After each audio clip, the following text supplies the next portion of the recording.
Sir Jaganmohan Reddy ముఖ్యమంత్రి అయిన దగ్గర నుంచి నా ఎస్సీలు, నా ఎస్టీలు, నా బీసీలు, నా మైనారిటీలు అంటూను కూడా 4.5 ఏళ్ల దాదాపు 5 ఏళ్ల కాలం పరిపాలనా కాలం పూర్తి చేసేసిన పరిస్థితి.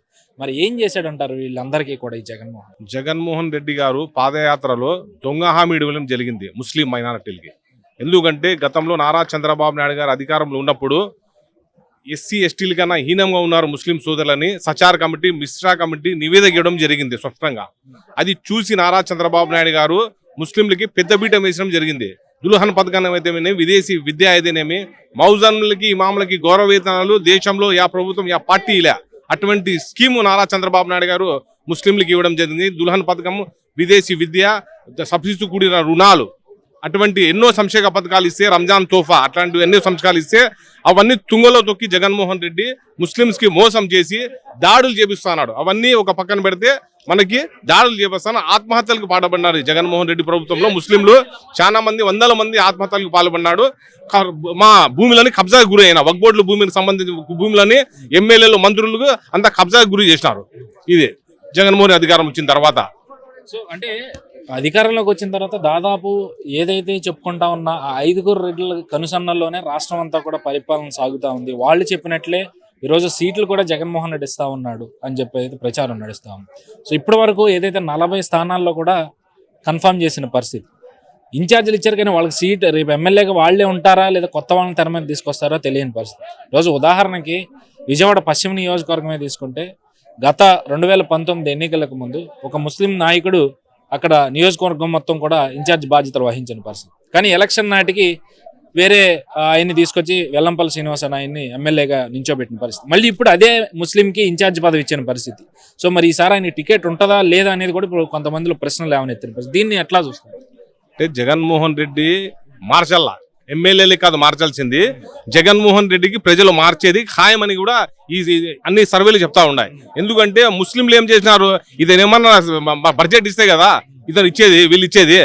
జగన్మోహన్ రెడ్డి ఏం చేస్తున్నారు, ఊరికే అతను కొన్ని పథకాలు 100కి 5 మందికి పథకాలు ఇస్తున్నాడు కానీ డెవలప్మెంట్ ఏం లేదు. ముస్లింస్కి అయితే ఒక్క పథకం లేదు, జీరో. అందుట్లో మనకి కరోనా వచ్చిండేది ముస్లింస్ తోనే, మర్కజ్ ఢిల్లీ మర్కజ్ నుంచి వచ్చిందని మంత్రి స్వయాన నారాయణ స్వామి అనే మంత్రి చెప్తే కనీసం అతనికి మంత్రి పదవి నుంచి సస్పెండ్ చేయాలని పాపాన పోలేదు ఈ జగన్మోహన్ రెడ్డి. ఎందుకంటే అది మర్చిపోం మేము ముస్లింస్. ఎందుకంటే అంత పెద్ద నింద మా మీద చేసినాడు ఆ రోజు, ముస్లింస్ తోనే కరోనా వచ్చిందని.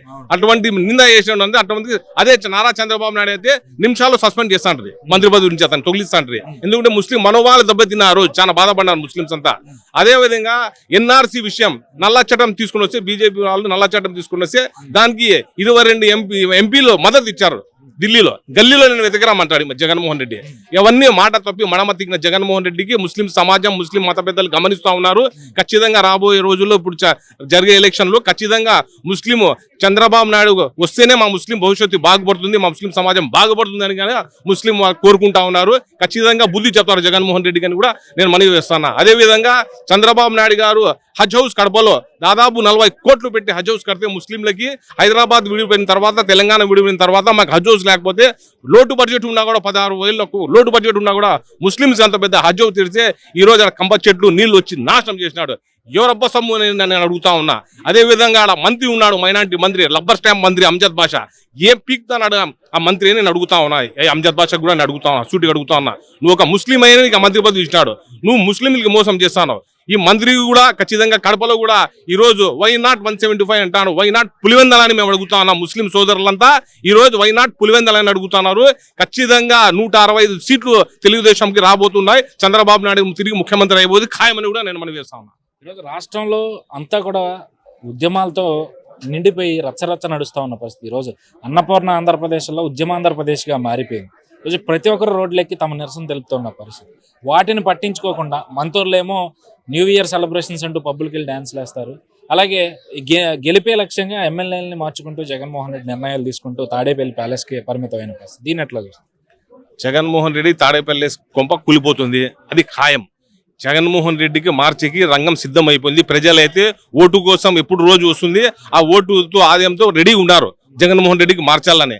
ఇతను ఎమ్మెల్యేలకి మార్చినా, మంత్రికి మార్చినా ఏం లేదు, జగన్మోహన్ రెడ్డికి మార్చాలంటే ఖాయమని జగన్మోహన్ రెడ్డికి సీట్ దించాలని ప్రజలైతే సిద్ధంగా ఉన్నారు. ఈ జగన్మోహన్ రెడ్డి ఎన్ని మార్చినా కూడా ఏంది కాదు.